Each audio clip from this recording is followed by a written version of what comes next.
Madame, messieurs, assalamu alaikum wa rahmatullahi ta'ala wa barakatuhu. Vous suivez le 19h30 sur la télévision Al-Bayan.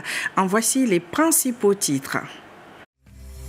Sakina a organisé à Dabou la finale de la 4e édition du concours régional de mémorisation du Saint-Coran, une compétition qui vise à promouvoir l'apprentissage et la transmission du livre saint en présence des autorités administratives et des guides religieux. Quel avenir pour le financement du développement de la Côte d'Ivoire? La réponse à se construire à Abidjan où gouvernements, partenaires techniques et financiers, investisseurs et secteurs privés sont réunis pour mobiliser plus de 11 138 milliards de francs CFA en faveur du plan national de développement 2026 à 2030. Et puis Brouaka Pascal, officiellement nouveau président de la Haute Autorité de la communication audiovisuelle, il succède à René Bourgoin et devient le 3e président de l'histoire de cette institution. Merci de vous informer sur la télévision Al-Bayan.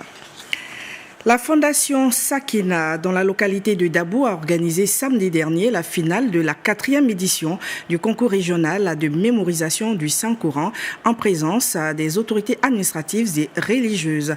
Une compétition destinée à promouvoir l'apprentissage et la transmission du livre saint. Le point avec Sanogo Kosibiri et Safiat Kouyaté.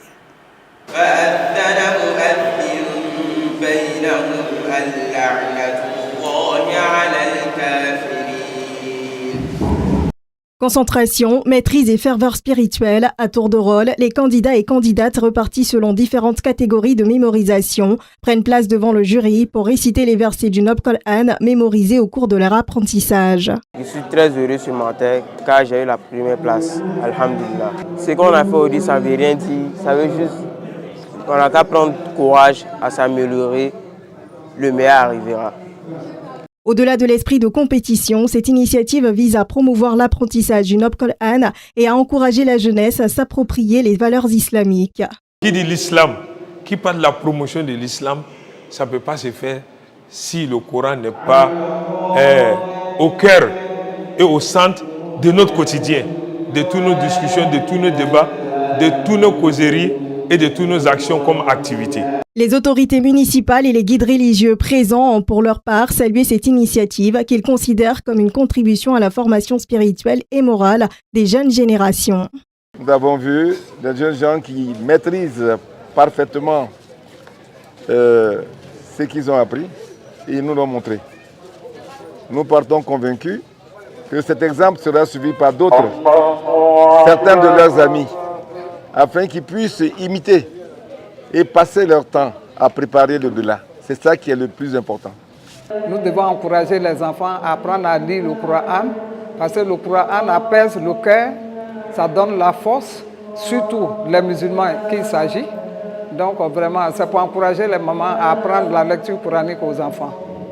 Créée il y a 5 ans, la Fondation Sakina œuvre dans les domaines du social et de la formation islamique. À travers son slogan « Former, éduquer et encadrer », elle entend poursuivre ses actions en faveur de la transmission des valeurs islamiques et de l'encadrement des jeunes générations. Spécial Tabaski, comme chaque année, l'association des jeunes de la communauté musulmane de Cocody-en-Gré a prolongé les festivités de la Tabaski les 4 et 5 juillet à travers une édition spéciale à mêlant spiritualité, activités culturelles et animation pour les tout petits. Retour sur ces 2 journées de célébration avec Amara Diarasouba et Nelly Ouattara. Tout commence par un concours culinaire. Ce samedi matin, une effervescence particulière règne autour de la mosquée d'Engré. Sous les tentes dressées, se dégagent des parfums d'épices et de sauces mijotées. Sous les yeux d'un jury, 5 candidates de la communauté entrent en scène. Le défi, cuisiner le meilleur plat. Je suis en train de préparer le riz à la sauce tomate accompagné du poulet. Je pense que je vais gagner, Inch'Allah. Qui remportera le titre? Il faudra attendre le lendemain pour le savoir. Puis vient le grand jour. Le dimanche, l'atmosphère change, mais la ferveur reste intacte. La journée commence par un moment de pure dévotion, la lecture intégrale du Saint-Coran. Occasion pour les responsables de rappeler les missions, les réalisations et les projets de la communauté musulmane d'Engré. Les vacances, c'est un fait important qu'on organise une cérémonie pour les enfants, pour les permettre quand même de détendre. Après la prière, on a d'autres activités en tant que musulman, pas forcément la prière. Le musulman peut se détendre, peut avoir une activité qui est halal, pas haram. Et c'est pour cela qu'on a mis cette activité en place pour que chacun de nous puisse quand même se dévoter, Inch'Allah. Chaque année, cette cérémonie est organisée, réitérée, pour donner de la joie à nos jeunes enfants, à nos jeunes frères. Et parce que c'est l'occasion aussi pour eux d'apprendre beaucoup de concours liés à l'intelligence, au développement de l'intelligence. Puis vient l'un des moments les plus attendus par toute l'assistance, l'annonce du vainqueur du concours culinaire de la veille. Je suis vraiment heureuse d'être la première de ce concours culinaire de la mosquée d'Angré. Merci beaucoup de l'association Comicon et merci maman de m'avoir appris à cuisiner, etc., de m'avoir appris les bonnes manières. Avec nos expériences que nous avons déjà vécues, nous pensons que dès le bas âge, il faut apprendre aux enfants la cuisine. Chère maman, parce que la femme est le pilier d'une famille.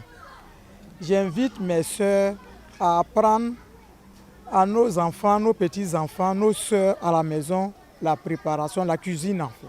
Au-delà de la dimension spirituelle et festive, l'Agiko Mukan s'illustre par des actions concrètes sur le terrain. Distribution de vivres, soutien aux familles vulnérables et promotion du vivre ensemble. Les responsables préparent très prochainement une nuit du Saint-Coran. L'ONG Nasruddin a célébré dimanche dernier dans la commune d'Abobo la 14e édition de l'ascension du prophète de l'islam Muhammad sallallahu alayhi wa sallam. Cette célébration religieuse a été marquée par des messages de foi, de paix et de solidarité. Elle a également été l'occasion pour les responsables de l'ONG de faire des dons aux veuves, aux nourrices et aux orphelins. On en sait plus avec Rasman Kabouré et Mariam Doukouré.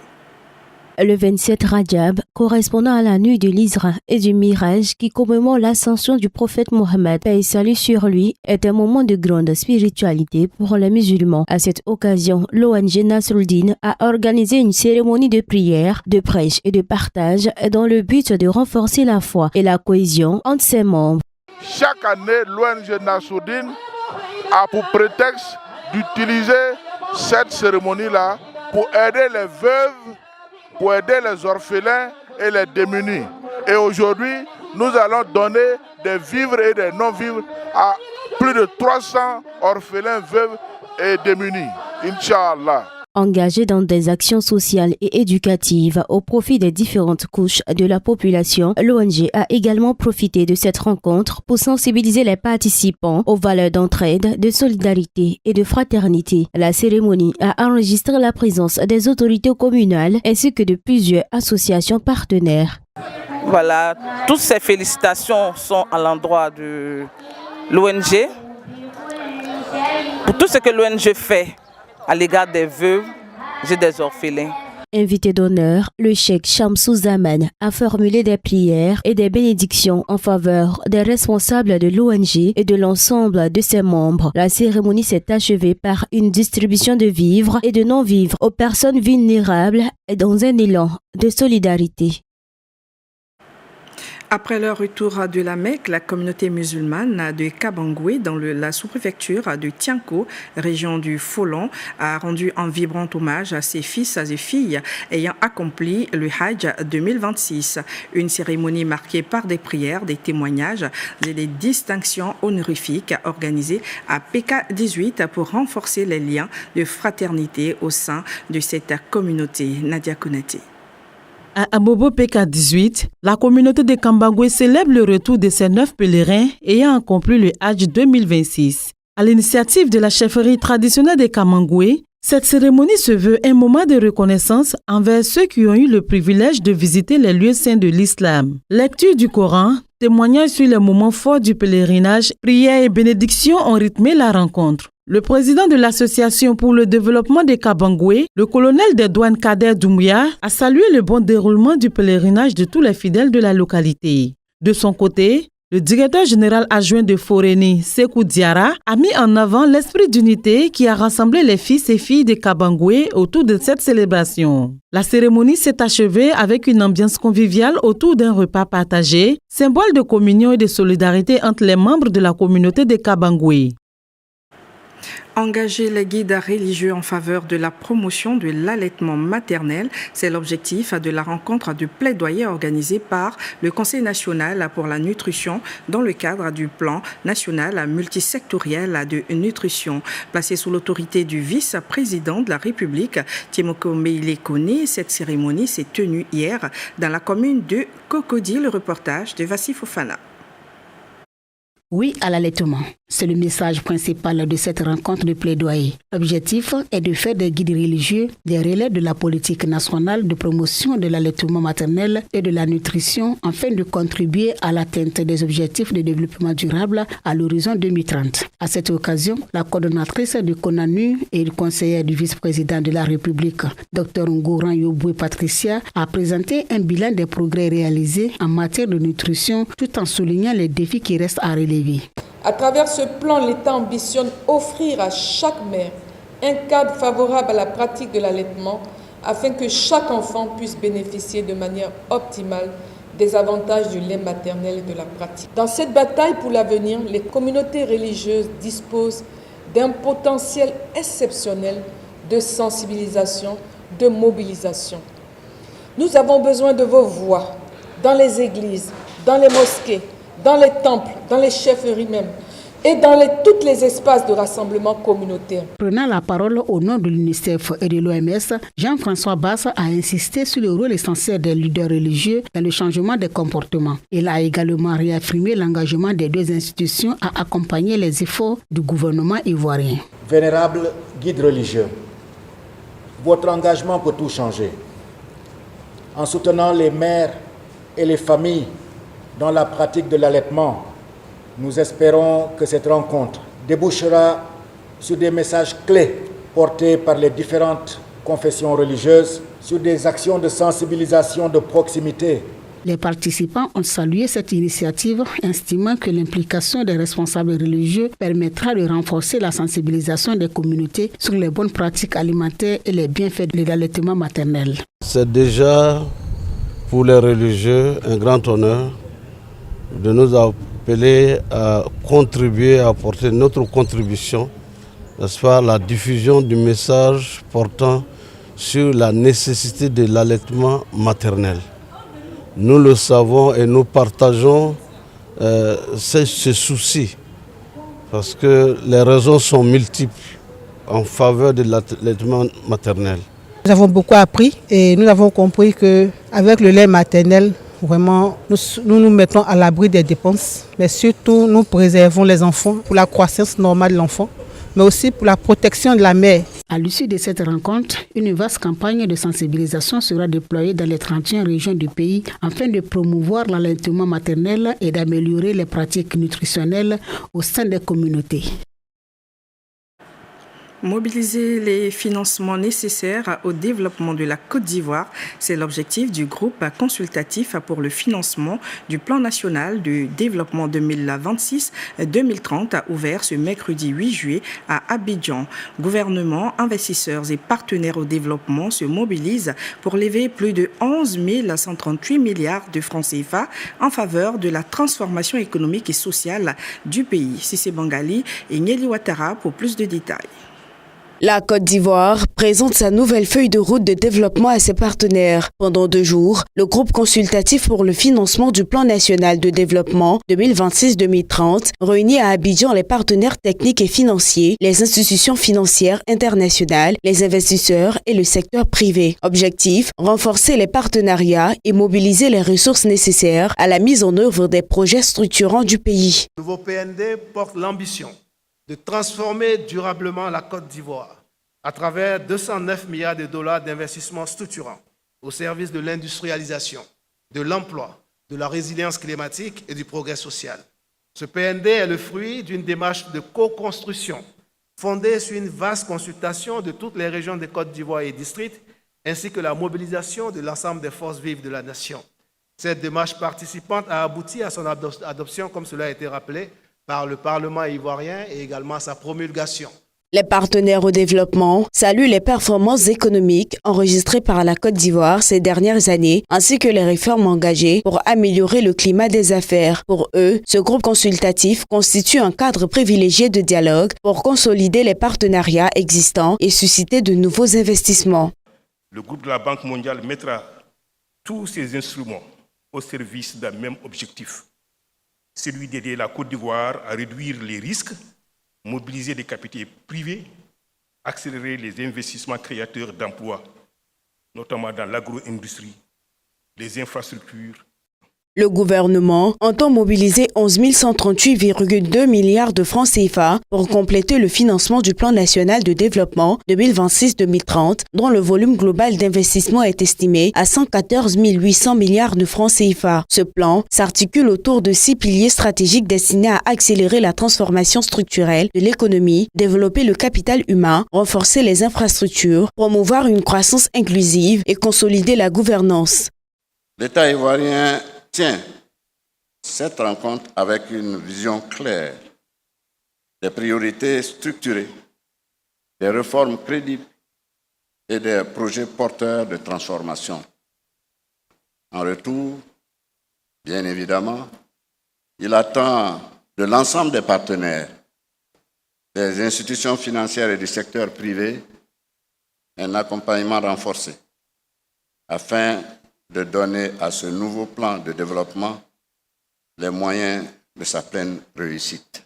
À l'issue de cette rencontre, la Côte d'Ivoire espère sécuriser les financements attendus afin d'accélérer la mise en œuvre du plan national de développement 2026-2030, un engagement des partenaires qui permettra de consolider la dynamique de croissance du pays et de concrétiser les grands projets de développement au bénéfice des populations. Au terme de cette première journée, les partenaires au développement ont annoncé des intentions de financement d'un montant global de 47 820 milliards de francs CFA, soit à plus de 4 fois l'objectif fixé par le gouvernement. Un résultat qui traduit la confiance des investisseurs et des bailleurs de fonds dans les perspectives économiques de la Côte d'Ivoire et les ambitions du PND 2026 à 2030. Parlons à présent de communication. Akabro Pascal est officiellement le nouveau président de la Haute Autorité de la Communication Audiovisuelle et il devient ainsi le 3e président de l'histoire de cette institution et succède à René Bourgoin. La passation de charges s'est tenue ce mardi au siège de la ACA. L'occasion a permis de dresser les défis qui se pointent à l'horizon dans le secteur audiovisuel ivoirien. Amara Dirasouba. Échange de parapheurs, signature protocolaire, symbole de la passation de charge entre René Bourgoin, président sortant, et Akabro Pascal, qui prend officiellement les rênes de l'institution.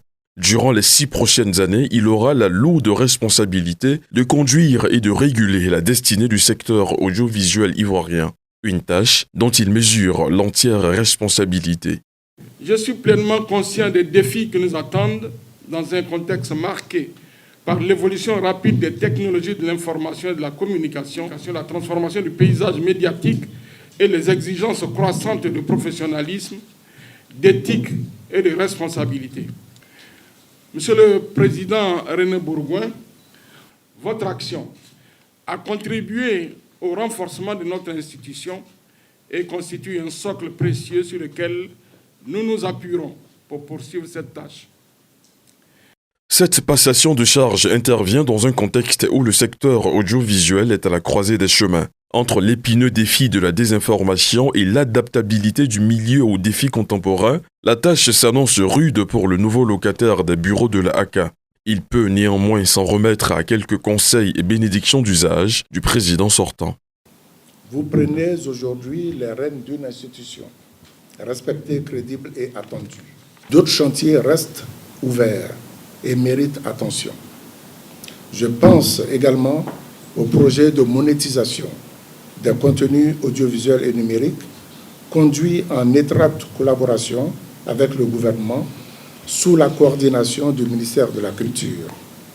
Ce projet est essentiel pour assurer une meilleure valorisation de la création artistique nationale et offrir de nouvelles perspectives économiques aux acteurs du secteur. Jusqu'à ce jour, seulement 3 figures ont occupé le fauteuil de président de la ACA. Ibrahim Sissavané de 2012 à 2018, René Bourgoin de 2020 à 2026 et enfin Bouaka Pascal. Selon les textes qui régissent l'institution, le mandat des membres du collège de la ACA, y compris celui du président, est de 6 ans. La Côte d'Ivoire veut faire de la transformation professionnelle un véritable levier de développement économique et d'insertion des jeunes. C'est dans cette dynamique que se tiendra les 15 et 16 juillet 2026 au Palais des Congrès de l'Hôtel Ivoire la 2e édition du Forum international des métiers et des compétences à FIMEC. Les enjeux de cette rencontre ont été présentés hier lors d'une conférence de presse animée par la directrice générale de l'AGFOP, Abdelhakim Oudoulou et Safiat Kouyaté, pour plus de détails. Compétences, emploi et transformation économique en Afrique, le rôle stratégique de la formation professionnelle, c'est le thème de la 2e édition du Forum international des métiers et des compétences FIMEC, une initiative de l'Agence nationale de la formation professionnelle AGFOP. À travers ce rendez-vous, l'institution entend réunir les acteurs de la formation, du secteur privé, des partenaires techniques et financiers, ainsi que les décideurs publics afin de réfléchir aux réponses concrètes et à la problématique de l'emploi. Pour la directrice générale de l'AGFOP, Karicha Koulibaly Medeiros, il est indispensable d'adapter les offres de formation aux besoins réels du marché du travail et aux attentes des entreprises. La richesse des nations ne se mesure plus uniquement à leurs ressources naturelles, elle repose désormais sur leur capacité à développer, valoriser et mobiliser les compétences de leurs concitoyens. Mesdames et messieurs, les compétences constituent aujourd'hui le véritable moteur de la productivité, de l'innovation, de la création d'emplois et de la transformation économique durable. C'est pourquoi la formation professionnelle ne devrait plus être perçue comme une dépense sociale. Elle est désormais un levier stratégique des politiques publiques au service de la compétitivité des entreprises, de l'industrialisation, de l'entrepreneuriat et de l'inclusion sociale. Le forum ambitionne également de valoriser les métiers techniques et professionnels, de promouvoir le développement des compétences et de renforcer les partenariats en faveur d'une croissance économique durable et inclusive. Mesdames et messieurs, le FIMEC 2026 ne sera pas seulement un espace d'échange, il sera un véritable laboratoire d'idées, un cadre de dialogue stratégique et un catalyseur de partenariat au service du développement des compétences en Afrique.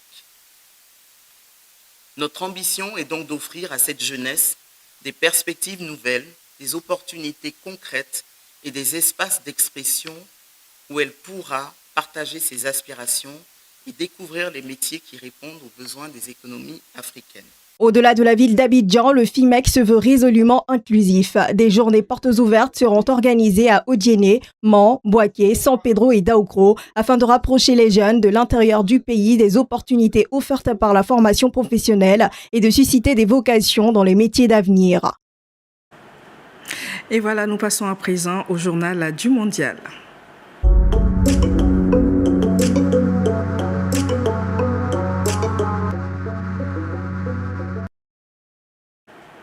Yacoub Kone, assalamu alaikum wa rahmatullah. Wa alaikum assalam wa rahmatullahi wa barakatuh. Alors, dans le journal du Mondial, là, vous avez 4 informations à nous livrer. Et nous allons donc démarrer par la colère des Égyptiens. Un match de folie hier.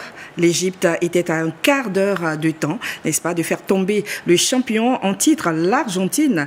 Mais tout a chamboulé dans les derniers instants de la rencontre. Effectivement, Adias Kone, il faut le dire, ce genre de scénario est devenu presque la marque de fabrique des Africains dans ce mondial. Nouvelle illustration hier soir avec l'Égypte. Les Égyptiens avaient pourtant fait le break grâce à des buts de Yasser Ibrahim à la 15e minute et de Mostafa Zico à la 67e minute, et profitant également d'un pénalty raté de Lionel Messi. Mais ils ont été renversés par Lionel Messi et ses coéquipiers dans les derniers instants, bien sûr du temps additionnel. Et par contre, ce match est au cœur, Adias Kone, d'une polémique. Alors je vous explique. Le sélectionneur de l'Égypte, Osama Hassan, a provoqué un immense tollé médiatique en tenant une conférence de presse explosive à la suite de l'élimination des Pharaons. Osama Hassan a ouvertement sous-entendu que les instances de football et le corps arbitral souhaitaient à tout prix maintenir l'Argentine et sa légende donc dans la coupe. Il a déclaré, et je cite, « Si on veut à ce point que l'Argentine gagne, pourquoi avoir invité tout le monde à venir participer donc à ce mondial ?» Alors revenons bien sûr sur les faits qui sont contestés bien sûr par le sélectionneur égyptien. Alors que l'Égypte menait 1-0 et s'apprêtait à prendre le large, le but de Zico a été annulé par le VAR pour une faute très antérieure à l'action. Oussama Hassan donc dénonce cette annulation tardive, jugeant que son équipe méritait de mener 3-1 à cet instant, bien sûr, donc de la rencontre. Il y a un autre fait qui a donc un pénalty non sifflé selon lui, juste avant le 3e but victorieux de l'Argentine inscrit par Enzo Fernandez. Le sélectionneur a fustigé l'absence de vérification du VAR pour un tirage de maillot flagrant, selon lui, bien sûr, d'Alexis McAllister sur Hamdi Fati dans la surface de réparation. En tout cas, il faut le dire, la Fédération égyptienne de football entend porter plainte auprès bien sûr donc de la FIFA pour contester l'arbitrage et réclamer des sanctions. Alors, nous allons passer donc à la menace de la Croatie. La Croatie non plus, n'est-ce pas, n'est pas du tout contente. Elle menace de porter plainte pour abus de la technologie, n'est-ce pas, Yacoub Kone? Et effectivement, Adjastou, la Croatie a adressé donc une lettre officielle de protestation à Gianni Infantino, qui est le président de la FIFA, suite à son élimination face au Portugal lors des 16e de finale. On vient bien sûr donc sur les faits. Au bout du temps additionnel, le joueur donc de Croatie avait inscrit le but de 2 buts partout pour arracher les prolongations, mais le VAR a annulé la réalisation pour un hors-jeu préalable. Et c'est la technologie SNECO qui consiste bien sûr à placer une puce connectée à l'intérieur du ballon qui a détecté un micro-contact invisible avec les cheveux de l'attaquant Igor Matanovic. Elle devient très légèrement donc la trajectoire vers un joueur qui était hors-jeu. Et donc la Croatie dénonce un abus de technologie qui va à l'encontre, bien sûr, selon elle, de l'esprit du football. Elle exige des explications technologiques détaillées, menaçant donc de porter formellement l'affaire devant les tribunaux sportifs. D'accord, et cette Coupe du Monde 2026 est devenue donc le cimetière des modèles prédictifs et des intelligences artificielles, Yacoub. Et oui, Adjastou, il faut le dire, il y a des amoureux du football qui ont toujours cru aux prédictions scientifiques quant à l'issue finale de la compétition.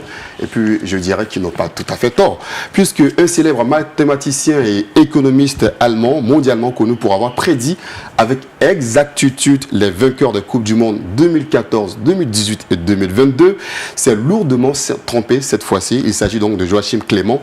Il travaille donc comme stratège pour une banque d'investissement basée à Londres. Et en croisant bien sûr des milliers de données, c'est-à-dire les PIB des nations, les infrastructures, les classements FIFA ou encore la forme de joueurs, son algorithme ultra sophistiqué prédisait mathématiquement la victoire finale des Pays-Bas pour cette Coupe du Monde, sauf que les Pays-Bas sont éliminés depuis les 16e de finale, ce qui prédit quand même donc détruit de façon instantanée donc la prophétie. D'accord. Et donc pour le programme, les quarts de finale sont entièrement connus désormais. Effectivement, donc les 8e de finale s'est terminé depuis hier. Aujourd'hui d'ailleurs, il n'y a pas de match. Les joueurs vont se reposer pour reprendre donc le football donc dès demain. Donc nous avons le premier match des quarts de finale qui oppose la France au Maroc, un match qui est suivi donc à partir de 16h. Un autre match donc oppose le vendredi l'Espagne à la Belgique, le samedi Norvège, Angleterre, et puis le dimanche on boucle les quarts de finale avec l'affiche Argentine-Suisse. Merci infiniment Yacoub Kone, et puis on te retrouve demain, c'est encore avec toi? Demain on se sera avec Baldé Alcini. Inch'Allah. Alors chers téléspectateurs, c'est la fin de ce journal réalisé par Ouattara Lassina et son équipe, chef d'édition Youssouf Traoré. Merci de votre aimable attention et bonne suite de programme sur la chaîne de l'Islam éternel pour l'éternité. C'est la télévision Al Bayan. Assalamu alaikum.